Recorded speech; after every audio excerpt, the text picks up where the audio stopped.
Assalamualaikum warahmatullahi wabarakatuh. Anak-anak, mohon maaf ya karena malam ini Ibu ada beberapa hal yang harus diurus, jadi kita nggak bisa Zoom live. Jadi Ibu kirim aja pembahasan kisi-kisi PAT nyambung sama yang sebelumnya. Kita akan lanjut di soal nomor 8. Sebelumnya kita udah bahas di kelas waktu itu nomor 1 sampai 7 ya, tentang persamaan kuadrat sama fungsi kuadrat. Nah, nomor 8 ini materinya tentang trigonometri. Kemudian nanti lanjut setelah trigonometri kita akan bahas statistik dan peluang. Nah, untuk soal nomor 8 di sini ada gambar segitiga siku-siku. Kemudian di sini yang ditanya adalah tan alfa. Nah, kalau tan itu perbandingannya adalah sisi depan dengan samping. Maka kita harus uh, bedakan dulu mana sisi depan, samping, dan miring untuk segitiga yang ada di gambar nomor 8 ini. Karena sudut alfanya di sini, maka sisi depan adalah yang berada di hadapannya. Jadi sisi depannya adalah yang A, kemudian sisi miring itu udah pasti yang B, karena dia berada di hadapan sudut siku-siku, dan sisanya berarti sisi samping. Nah, maka di sini untuk tan alfa berarti depannya adalah A, sisi A, kemudian sampingnya adalah sisi C. Nah, jadi jawabannya adalah A per C. Nanti yang ditanya di soal besok itu bisa sin A atau cos A ya. Yang penting bisa bedain ketiga konsepnya. Lanjut nomor 9. Diketahui segitiga ABC siku-siku di B. Jika cos A sama dengan 3/5, maka nilai sin A adalah. Nah, di sini untuk informasinya kita punya cos. Cos itu adalah perbandingan sisi samping dengan cos A. Itu samping dengan miring. Artinya 3 ini berarti adalah sisi samping dan 5 ini adalah sisi miring. Nah, sementara yang ditanya itu kan nilai sin A. Kalau sin A itu perbandingannya sin demi, depan dengan miring. Nah, di sini kita udah punya ya, miringnya 5, cuman sisi depannya kan belum ada. Jadi kita harus cari dulu berapa sisi depannya. Kita bisa memanfaatkan teorema Pitagoras untuk mendapatkan sisi depan. Kalau misalkan di sini segitiganya siku-siku di B, kemudian misalkan ini adalah A, kemudian C-nya di atas, kemudian sisi miring. Sisi miring itu kan yang ini ya, sisi miringnya 5, kemudian sisi samping. Sisi sampingnya berarti yang di bawah nih, 3. Nah, maka sisi depan sudut A itu kan ini. Nah, kita bisa cari pakai Pitagoras. Kalau yang dicari adalah bukan sisi miring, maka Pitagorasnya kita kurang. Tapi kalau yang ditanya adalah sisi miring, maka nanti Pitagorasnya ditambah. Jadi untuk mendapatkan sisi depan, itu caranya tinggal kita kurangkan yang paling panjang itu kan 5 ya. 5 pangkat 2 dikurang, kemudian sisi yang lainnya 3. 3 pangkat 2. Hasilnya sama dengan 5 pangkat 2 itu kan 25, kemudian 3 pangkat 2 itu 9. Nah, 25 dikurang 9 itu hasilnya 16. Lalu kita cari akar dari 16. Akar 16 adalah 4. Jadi, sisi depannya adalah 4. Kita bisa masukkan ke sini. Jadi, untuk sin A-nya adalah 4/5. Lanjut ke nomor 10. Nomor 10 itu adalah kita tinggal menentukan operasi hitung untuk sin 60, cos 30, cos 60, sama sin 30. Ini berarti kamu harus hafal di luar kepala ya, sudut istimewanya dari 0 sampai 90 nanti akan kepake di nomor 10 dan nomor 11. Untuk sin 60 itu kan nilainya setengah akar 3. Kemudian kalau cos 30 juga setengah akar 3. Lalu cos 60 itu nilainya adalah setengah, dan sin 30 nilainya setengah. Nah, udah tinggal kita kalikan. Di sini kalau perkalian pecahan kan berarti atas kali atas, bawah kali bawah ya. Jadi 1 dikali 1 hasilnya 1, per 2 dikali 2 hasilnya 4, kemudian akar 3 dikali akar 3 itu kan akar 9. Akar 9 disederhanakan menjadi 3. Kemudian yang sebelah sini 1 dikali 1, 1, 2 kali 2, 4. Nah, kemudian 1 dikali 3 hasilnya 3, jadi 3/4 ditambah 1/4. Nah, untuk penjumlahan pecahan karena penyebutnya udah sama, kita tinggal jumlahkan atasnya. 3 tambah 1, 4. Jadi 4 dibagi 4 hasilnya 1. Itu untuk nomor 10. Lanjut nomor 11. Untuk nomor 11, ini kita sudah mulai ke sudut di kuadran. Kita akan kalikan nilai sin 225 dengan cos 330. Untuk sin 225. 225 ini posisinya ada di kuadran 3 ya. Di kuadran 3. Kemudian kalau cos 330 itu posisi di kuadran 4. Oke, kalau misalkan di kuadran 3, nilai sin itu di kuadran 3 tandanya negatif, dan untuk rumus yang kita pakai adalah di kuadran 3 180 tambah alfa. Lanjut untuk di kuadran 4, cos di kuadran 4 itu tandanya positif. Ingat kalimat yang Ibu pernah ajarin waktu itu, semua cinta kau ya. Kemudian kalau di kuadran 4, rumus yang kita pakai adalah 360 dikurang alfa. Sekarang kita tentukan dulu untuk nilai sin 225. Sin 225-nya berarti, kan dia min ya, min, sin, rumusnya masukkan 180 ditambah alfa. Berarti sekarang kita cari 180 ditambah berapa yang hasilnya 225. Nah, itu kan ditambah 45 ya. Atau gampangnya kita kurangkan aja 225 dengan 180. Sama dengan min sin. Nah, ini kita ambil 45-nya aja. Berarti sama aja dengan min sin 45 itu adalah setengah akar 2. Ini untuk sin 225. Ya, lanjut kita ke cos 330.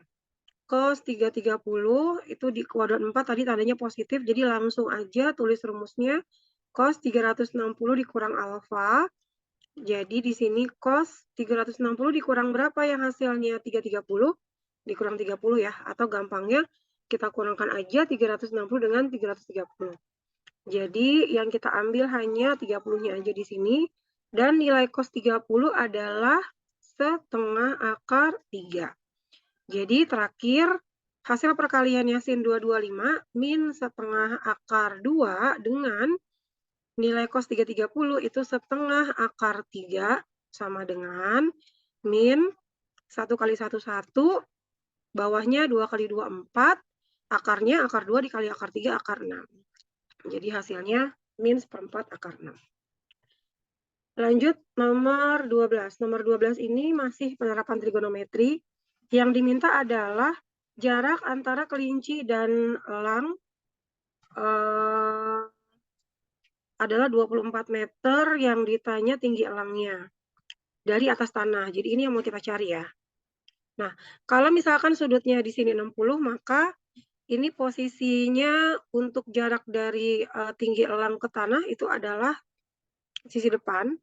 Kemudian untuk yang diketahui 24 meter jarak antara kelinci dan elang ini adalah sisi miring. Nah, jadi kalau kita punya depan sama miring, konsep yang kita gunakan adalah demi, sin ya, sin. Sin demi. Maka di sini langsung kita masukkan aja sudutnya 60, sisi depannya adalah T, sisi miringnya adalah 24. Kemudian nilai sin 60 kita ganti jadi setengah akar 3, kemudian ini tetap ya, T per 24. Nyari T-nya tinggal kita kali silang, jadi kita kalikan setengah akar 3 dengan 24. Kemudian 24 dibagi 2 hasilnya 12, jadi hasilnya adalah 12 akar 3, itu tingginya dari tinggi elang dari atas tanah. Kemudian lanjut nomor 13. Nah, ini udah masuk ke statistik. Untuk statistik penyajian data ini lebih banyak memang kita menggunakan logika ya. Jadi memang ketelitian banget untuk melihat bagaimana data disajikan. Nah, untuk nomor 13 di sini ada diagram batang yang menggambarkan kondisi lulusan dari tahun 92 sampai 96. Yang ditanya banyak lulusan yang tidak melanjutkan belajar selama tahun 1992 sampai 1995. Nah, ini karena pertanyaannya hanya dari 92 sampai 95, jadi yang kita hitung hanya 4 tahun, 92, 93, 94, dan 95. Kemudian yang tidak melanjutkan belajar. Nah, di sini kan ada yang warna kuning bekerja, kemudian oranye melanjutkan belajar, dan yang merah menganggur. Yang tidak melanjutkan belajar berarti yang kita hitung yaitu yang bekerja dan menganggur saja. Jadi start dari 1992, itu yang bekerja ada 200 orang, kemudian yang menganggur yang warna merah itu 50. Jadi 250. Kemudian tahun 1993, itu yang bekerja ada, itu kan tengah-tengahnya 200 sampai 250 ya, berarti 225. Kemudian yang merahnya itu antara 0 sampai 50, tengah-tengahnya berarti 25. Jadi jumlahnya 250 juga. Lanjut 1994, itu dia dari bekerjanya 200, dan untuk yang warna merahnya dia tengah-tengahnya 50 sampai 100, berarti 75. Nah, ini 275, dan yang 1995 itu dia untuk bekerjanya 250, dan yang menganggurnya tengah-tengahnya 0 sampai 50, berarti 25. Oke, kita jumlahin. 250 tambah 250, 500. Kemudian 275 tambah 275 itu 550 ya, anak-anak ya. Berarti hasilnya ini 500, yang ini 550, jadi kita jumlahin hasilnya adalah 1050 untuk yang tidak melanjutkan belajar. Lanjut nomor 14. Nomor 14, ini ada diagram lingkaran yang isinya adalah persentase. Nah, kalau misalkan satu lingkaran penuh itu kan total persentasenya artinya persentase maksimal. Persentase maksimal itu adalah 100%. Jadi kalau misalkan di situ kimia 15, fisika 20, matematika 25, yang bahasa Inggris kan belum diketahui. Kita bisa hitung dengan cara menjumlahkan dulu 15, 20, dan 25-nya. 15 tambah 20 tambah 25 itu jadi 60 ya. Berarti untuk persentase bahasa Inggris itu adalah 100 dikurang 60 sama dengan 40%. Oke, jadi bahasa Inggris adalah 40%. Kemudian permintaannya adalah kimia. Berapa banyak anggota klub kimia? Untuk menyelesaikan permasalahan ini, untuk peletakan perbandingannya, itu yang di atas itu kalian tulis persentase yang ditanya. Kemudian yang di bawah itu persentase yang diketahui. Kemudian dikali sama jumlah yang diketahui. Nah, di sini kan yang ditanya kimia. Jadi kita pakai persentase kimia. Yang diketahui itu kan jumlah untuk bahasa Inggris, 64 siswa. Jadi yang di bawah itu kita pakai persentase bahasa Inggris. Nanti dikali dengan jumlah bahasa Inggris. Jadi sama dengan persentase kimia itu 40, persentase bahasa Inggris itu, kimia 15 ya. Kimianya 15, kemudian bahasa Inggris 40 dikali sama jumlah siswa bahasa Inggris adalah 64. Jadi ini biar gampang kita perkecil aja ya. 15 sama 40 itu biar kecil masing-masing bisa kita bagi sama 5. 15 bagi 5 sisa 3, 40 bagi 5 sisa 8. Jadi kita punya 3/8 dikali 64. Nah, 64 bisa kita bagi 8, hasilnya 8. Jadi kita tinggal kaliin 3 kali 8, 24 siswa yang merupakan anggota klub kimia. Lanjut ke nomor 15. Nomor 15 ini ada penyajian data tentang persediaan beras yang terjual dalam bulan Juli. Yang ditanya adalah yang paling sedikit terjual. Nah, di sini secara kita mata melihat, yang paling sedikit itu udah pasti yang IR46, IR42 atau beras merah. Kita tinggal pastikan dengan menjumlahkan aja. Untuk yang IR46 ini kan dia berarti jumlahnya 400 ditambah 180, jadi 580. Untuk yang IR42 ini jumlahnya 480. Yang tersedikit ini 300 tambah 70, 370. Jadi jelas yang paling sedikit adalah beras merah. Oke, lanjut ke nomor 16. 16 ini ada diagram batang lagi. Cuma yang diketahui adalah derajat. Nah, satu lingkaran penuh itu artinya maksimal 1 derajat, maksimal 1 putaran lingkaran itu adalah 360 derajat. Nah, di sini yang belum ada adalah derajat untuk matematika. Untuk mendapatkannya kita jumlahkan aja dulu IPA, IPS, dan bahasa Inggris ya. 30 derajat tambah 120 ditambah 60 itu hasilnya 3 tambah 2, 5, 5 tambah 6, 11, 1, 210 derajat. Maka untuk yang matematika, itu 360 dikurang 210. Hasilnya adalah 150 derajat. Nah, yang gemar matematika, konsepnya sama kayak tadi, yang ditanya, derajat yang ditanya per derajat yang diketahui dikali jumlah yang diketahui. Nah, di sini yang ditanya itu adalah matematika. Matematika derajatnya 150.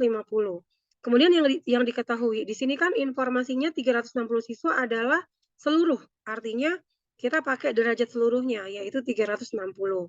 Dan di sini adalah jumlah siswanya. Oke, sekarang ini kebetulan bisa langsung kita bagi ya, 360 bagi 360, hasilnya 1. 1 dikali 150, jadi total siswanya adalah 150 orang. Lanjut ke nomor 17. Nomor 17 itu adalah penurunan produksi tertinggi. Penurunan produksi tertinggi terjadi pada tahun. Seperti yang bisa kita lihat di sini, kalau yang turun itu ini dari 2009 ke 2010, yang turun lagi dari 2013 ke 2014, yang turun lagi dari 2014 ke 2015. Nah, sekarang yang paling tinggi kita lihat adalah yang ini ya, 2014 ke 2015. Berarti dia terjadi penurunan tertinggi adalah di tahun 2015 karena awalnya dia 600 langsung drastis ke 200. Jadi jawabannya adalah 2 tahun 2015. Lanjut nomor 18. Ini materinya udah tentang peluang. Sebuah dadu dilempar bersamaan sekali. Kalau sebuah dadu dia punya ruang sampelnya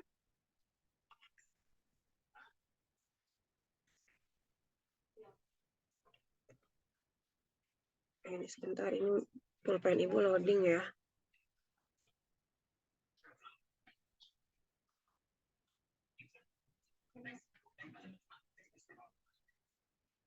Untuk sebuah dadu ini ruang sampelnya, aduh, Ibu belum bisa nulis nih.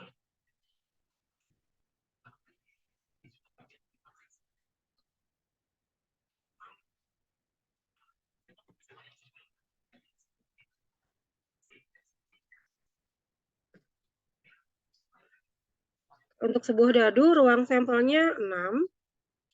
Oh, maaf, ini dua dadu ya anak-anak. Dua dadu berarti ruang sampelnya 36. Peluang muncul jumlah kedua dadu sama dengan 10. Nah, kejadiannya adalah jumlah kedua dadu sama dengan 10. Berarti untuk kejadian A jumlah 10 itu adalah kalau dadu 4 ketemu 6. Kita langsung balik 6 dengan 4, kemudian 5 dengan 5. Nggak ada lagi ya. Jadi banyak kejadiannya hanya ada 3.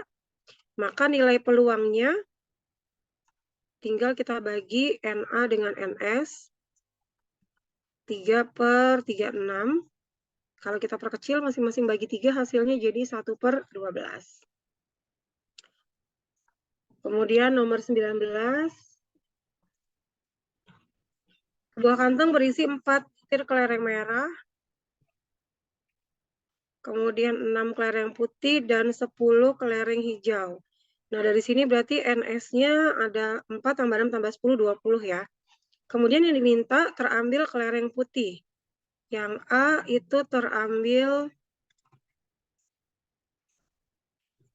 putih. Untuk yang terambil putih itu banyaknya ada 6. Jadi peluang terambil putih adalah NA dibagi NS sama dengan 6/20. Kalau kita perkecil masing-masing bagi 2 hasilnya jadi 3/10. Dan terakhir nomor 20. Dari 12 kartu yang diberi nomor 1 sampai 12 akan diambil sebuah kartu secara acak. 1, 2, 3, 4, 5, 6, 7, 8, 9, 10, 11, 12. Nah, yang bernomor ganjil, ini kan berarti NS-nya 12 ya. Yang ganjil itu adalah 1, 3, 5, 7, 9, dan 11. Ada sebanyak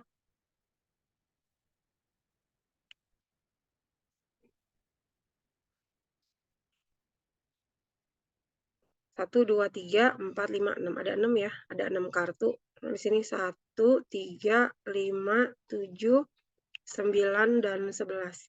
Jadi peluangnya adalah tinggal kita bagi banyaknya kejadian 6 dan ruang sampelnya ada 12. Nah, 6 dengan 12 kalau kita perkecil masing-masing bagi 6, hasilnya adalah 1/2. Oke, anak-anak sudah selesai pembahasannya.